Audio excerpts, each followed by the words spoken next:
तुम आओगे मुझे मिल।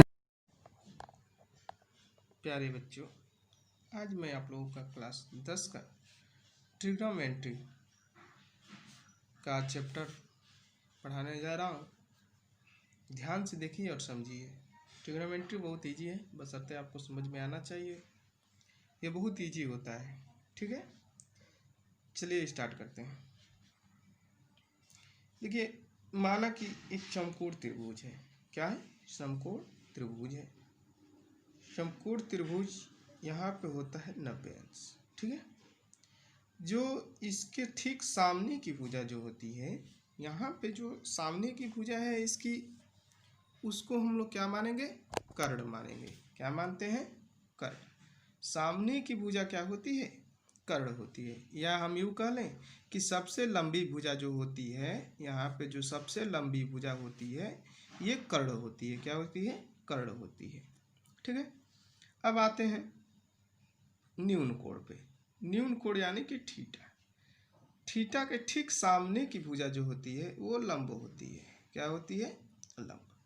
या समझने के लिए यूँ कहते हैं कि व्यक्ति जिस स्थान से देखता है, यहाँ से मान लो व्यक्ति देख रहा है, उसके ठीक सामने की भुजा क्या हो गई? लंब हो गई। शेष भुजा क्या हो गई? आधार। क्या हो गई? आधार हो गई, ठीक है। अब आओ अगले एक और समकोण त्रिभुज बनाते हैं। एक और समकोण त्रिभुज में हम लोग देखेंगे कि ये तो सबसे लंबी भुजा होगी, या 90 अंश के सामने की भुजा हो गई। ये कर्ण हो गया। किसी भी एंगल से हो, किसी भी एंगल से त्रिभुज क्यों न हो, सामने की सबसे बड़ी भुजा ही कर्ण होगी, ठीक है। लेकिन अगर थीटा यानी न्यून कोण यहाँ पे होता है, या आप कह लें कि व्यक्ति यहाँ से देख रहा है, यहाँ से देख रहा है, तो ये क्या हो जाएगा? इसके सामने की भुजा क्या हो जाएगी? लंब हो जाएगी। क्या हो जाएगी? लंब हो जाएगी। और ये आपका आधार हो जाएगा, ठीक है। अब देखिए, अब हमें कर्ण, आधार, लंब को ज्ञात करने के लिए एक फार्मूला होता है, सूत्र होता है, इसको कहते हैं पाइथागोरस प्रमेय। क्या कहते हैं? पाइथागोरस प्रमेय। ये एक बहुत बड़े गणितज्ञ थे जिन्होंने इस सूत्र को दिया था, ठीक है। तो जब उन्होंने बिना पढ़े हुए इस सूत्र को दे दिया, तो हम तो, या आप लोग तो इस सूत्र को, उनके बनाए हुए सूत्र को पढ़ रहे हैं। सोचिए कितना इजी होगा, उनके लिए कितना कठिन होगा, ये सोचिए, ठीक है। देखिए, कर्ण का स्क्वायर बराबर होता है लंब का स्क्वायर प्लस आधार स्क्वायर। लंब का स्क्वायर प्लस आधार का स्क्वायर, ठीक है। या हम लोग कह लें कि कर्ण बराबर हो गया अंडर रूट लंब स्क्वायर प्लस आधार स्क्वायर, प्लस आधार स्क्वायर। देखिए, कर्ण यानी ये भुजा बराबर होती है इसका वर्ग प्लस इसका वर्ग। अंडर रूट में निकाल देंगे इसका वर्ग प्लस इसका वर्ग। लेकिन अब हमें निकालना होगा लंब। तो लंब स्क्वायर बराबर होता है कर्ण स्क्वायर माइनस आधार स्क्वायर। कर्ण स्क्वायर माइनस आधार का स्क्वायर, ठीक है। अब देखिए, इसको भी उसी तरह निकाल लें। लंब बराबर, या तो हम लोग कहेंगे कर्ण का स्क्वायर माइनस आधार का स्क्वायर, ठीक है। तो या तो आप ये सूत्र अप्लाई कर दीजिए, या ये कर दीजिए, या ये कर दीजिए, या ये कर दीजिए, कोई दिक्कत नहीं है। दोनों में से कोई सूत्र अप्लाई कर सकते हैं। अगला देखिए, आधार।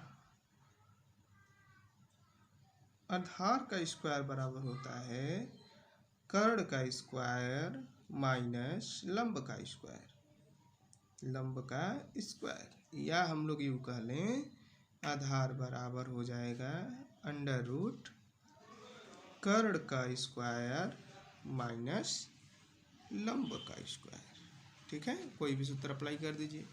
आइए हम लोग जैसे करते हैं, एग्जाम्पल लेते हैं। एक एग्जाम्पल लेते हैं, ठीक है। देखिए इस एग्जाम्पल में मान लीजिए कि हमें ये कर्ण हो गया, ये लंब हो गया और ये आधार हो गया।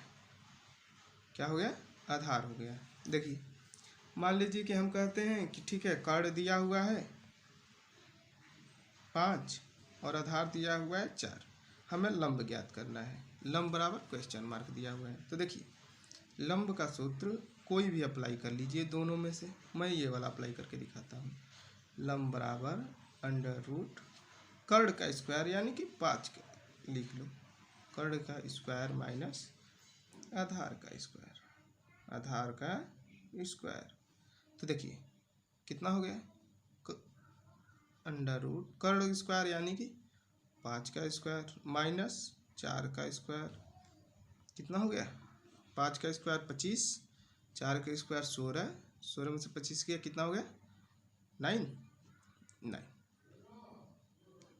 9 को हम लोग करेंगे 3 इंटू 3, एक 3 में से 2 3 में से एक 3 बाहर आ जाता है, यानी कि लंब कितना है? 3 है आपका। कितना हो गया? 3 हो गया। ठीक है, देखिए ध्यान से देख लीजिए। देखिए कर्ण स्क्वायर बराबर आधार स्क्वायर, 5 स्क्वायर माइनस 4 स्क्वायर, 5 का 25 माइनस 4 का 16, कितने 16 गया? 9 अंडर रूट में 3 इंटू 3 इक्वल टू क्या बच गया? 3 बच गया। ठीक है, ओके।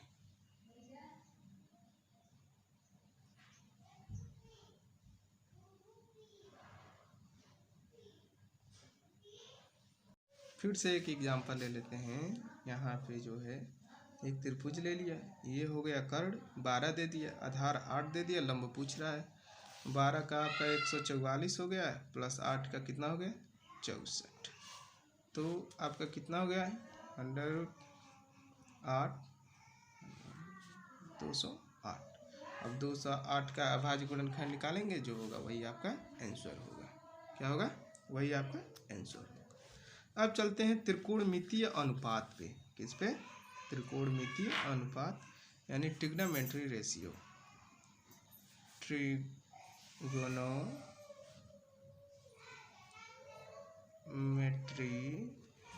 रेशियो, त्रिकोणमितीय अनुपात। क्या? त्रिकोणमितीय अनुपात। सबसे पहले तो आपको त्रिकोणमितीय अनुपात के बारे में जानना होगा। देखिए इसमें होता है एक साइन थीटा, कॉस थीटा, ठीक है, tan theta, cot theta, sec theta, cosec theta. ठीक है, देखिए इसका विपरीत ये होता है, इसका विपरीत ये होता है, इसका विपरीत ये होता है। देखिए साइन का विपरीत कॉसेक, कॉस का विपरीत सेक, टैन का विपरीत कॉट। ये तीनों एक दूसरे के विपरीत होते हैं। या देखें कॉट का विपरीत टैन, सेक का विपरीत कोसेक और कोसेक का विपरीत सेक। ठीक है, देखिए हम लोग लगाते हैं, इसको बोला जाता है थीटा। क्या बोलते हैं? थीटा। तो sine theta, cos theta, tan theta, cot theta, sec theta, cosec theta, इसको याद करना पड़ेगा। ठीक है, अब आते हैं लंब कर्ण के आधार पे। देखिए लंब कर्ण के आधार पे जैसे हमने यहाँ पे बना दिया 90 अंश, यहाँ पे हो गया मान लो, यहाँ पे हो गया थीटा, ये हो गया हमारा तब से लंबी भुजा कर्ण, थीटा के सामने की भुजा क्या बताए हैं? लंब। और ये आपका क्या हो गया? आधार। ठीक है, अब इस पे हम लोग साइन थीटा का मान हमें पूछेगा, साइन थीटा का मान पूछेगा तो हम लोग कैसे ज्ञात करेंगे? देखिए सबसे पहले तो एक ट्रिक याद कर लीजिए आप लोग, एक ट्रिक याद कर लीजिए। ठीक है, एक ट्रिक आप लोगों को याद करना अति आवश्यक है। वो ट्रिक है आप लोगों का, देखिए वो ट्रिक है साइन थीटा बराबर, देखिए ट्रिक जो होता है ये है लाल बटा का, लाल बटा का। देखिए लाल बटा का मतलब होता है ये लंब बटा कर्ण, आधार बटा कर्ण और ये लंब बटा आधार, इसको हम लोग कहते हैं साइन थीटा, इसको बोलते हैं कॉस थीटा, ये है टैन थीटा, ठीक है। और देखिए ये हो गया टैन थीटा। अब आते हैं, देखिए साइन थीटा बराबर हो गया लंब बटा कर्ण। क्या हो गया? लंब बटा कर्ण, ठीक है। अब आते हैं अगली कॉस थीटा। कॉस थीटा बराबर हमारा हो गया आधार बटा कर्ण, आधार बटा कर्ण, आधार बटा कर्ण, ठीक है। अगले पे आते हैं हम लोग टैन थीटा। टैन थीटा बराबर हो गया हम लोगों का लंब बटा आधार, लंब बटा आधार। अब देखिए ये तीनों का उल्टा अब चलता रहेगा। देखिए ये जो टैन होता है ये काट का उल्टा होता है, काट का क्या होता है? उल्टा होता है। तो कॉट थीटा बराबर उल्टा कर देंगे इसको, आधार बटा लंब, क्या हो जाएगा? आधार बटा लंब, ठीक है। अब देखिए, अब ये कॉस, कॉस होता है उल्टा सेक का, तो सेक थीटा बराबर उल्टा कर दो, कर्ण बटा आधार, कर्ण बटा आधार। और साइन होता है कोसेक का होता है, तो कोसेक थीटा बराबर हो जाएगा आप लोगों का कर्ण बटा लंब, कर्ण बटा लंब, ठीक है। तो आप लोगों को इसको याद कर लीजिए, इस लाल बटा का पे सूत्र पे आप लोग ट्रिक पे याद कर लीजिए, ये आसानी से याद हो जाता है आप लोगों को। अब हम लोग चलते हैं चैप्टर पे। नेक्स्ट चैप्टर जो है आप लोगों का 8.1 आते हैं प्रश्नावली 8.1 पे। दिया हुआ है एक त्रिभुज है ABC में जिसका कोण B समकोण है। AB बराबर दिया है 24 सेंटीमीटर, BC बराबर 7 सेंटीमीटर। निम्नलिखित का मान ज्ञात करना है, यानी sine A cos B sine C cos C का मान ज्ञात करना है। आइए हल करते हैं। हल करने के लिए सबसे पहले तो एक त्रिभुज बनाएंगे, समकोण त्रिभुज, ठीक है। एक समकोण त्रिभुज बनाएंगे। देखिए सबसे पहले एक समकोण त्रिभुज बना दिए, तो ये B तो पहले समकोण हो गया। अब दूसरा नाम हम रखना है AC, तो A यहाँ पे रख दीजिए, C यहाँ पे रख दीजिए, या यहाँ पे A रख दीजिए, यहाँ पे C रख दीजिए, कोई दिक्कत नहीं है, नाम किधर से भी किधर रख दीजिए, लेकिन B हमेशा समकोण पे ही रखेंगे, ठीक है।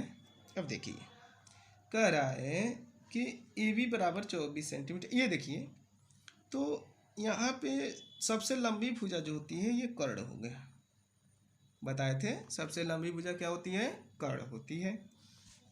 अब देखिए कर्ण के, अब देखिए हमें ज्ञात करना है, देखिए दिया हुआ है AB बराबर 24 सेंटीमीटर, AB बराबर कितना दे दिया? 24, BC बराबर दे दिया 7 सेंटीमीटर, ठीक है। BC बराबर 7 सेंटीमीटर। सबसे पहले पाइथागोरस प्रमेय से, पाइथागोरस प्रमेय से, पाइथागोरस प्रमेय से जब हम लोग हल करेंगे तो क्या हो जाएगा? कर्ण, कर्ण का सूत्र हम लोग लिखवाए थे कि कर्ण बराबर अंडर रूट लंब स्क्वायर प्लस आधार स्क्वायर, लंब स्क्वायर प्लस आधार स्क्वायर हो जाएगा आपका कर्ण बराबर अंडर रूट लंब स्क्वायर यानी कि 24 का स्क्वायर प्लस आधार स्क्वायर यानी कि 7 का स्क्वायर। कितना? 7 का स्क्वायर। देखिए इतना हो गया जब हमारा, तो कर्ण बराबर हो जाएगा आपका अंडर रूट 24 का वर्ग हो गया 576 प्लस 7 का वर्ग हो गया 49। अब हम लोग हो गया कर्ण बराबर अंडर रूट, देखिए 576 प्लस 49 कितना हो गया? 5 2 6 625, 625 किसका वर्ग है? 25 का वर्ग है। कितना का? 25 का, यानी कर्ण का मान आ गया हमारा 25। अब चलिए हम लोग निकालना शुरू करते हैं। देखिए साइन A का मान पूछ रहा है, देखिए यहाँ पे जो है साइन A पूछ रहा है। साइन A बराबर क्या होता है, लंब बटा कर्ण, यानी देखिए लाल बटा कासे, साइन थीटा बराबर लंब बटा कर्ण।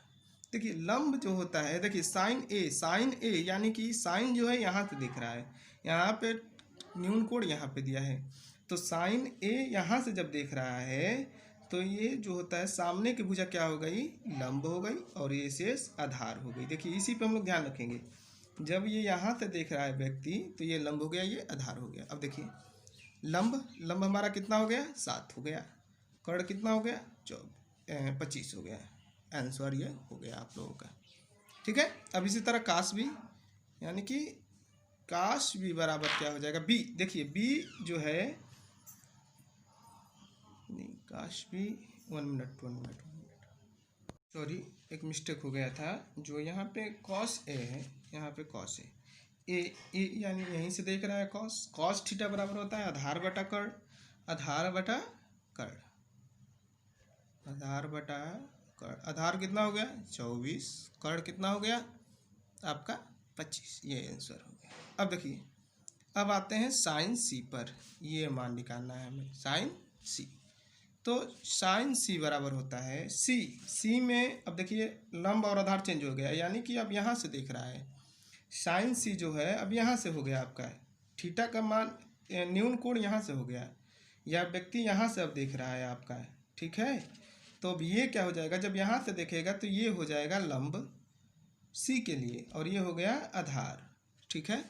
तो देखिए लंब जो हो गया साइन सी बराबर क्या होता है, लंब बटा कर्ण। तो सी के लिए कहाँ से हो गया, ये सी के लिए जो है लंब बटा कर्ण, तो सी के लिए यहाँ से लंब हो गया अब 24, कर्ण तो वही रहेगा 25। अब काश सी हमें ज्ञात करना है, इसका सूत्र होता है आधार बटा कर्ण। काश भी यहीं से देख रहा है, यानी कि सी न्यून कोण भी यही है। तो देखिए इसका आधार, अब ये जो है लंब हो गया, आधार ये हो गया, तो यहाँ पे हो गया 7/25। ये आपका पहला क्वेश्चन सॉल्व हो गया, ठीक है। वीडियो में इसके आगे का चैप्टर में बताऊंगा, ठीक है, आगे का क्वेश्चन हल कराऊंगा। यहाँ तक है, आप लोग ध्यान से पढ़िएगा, ठीक है।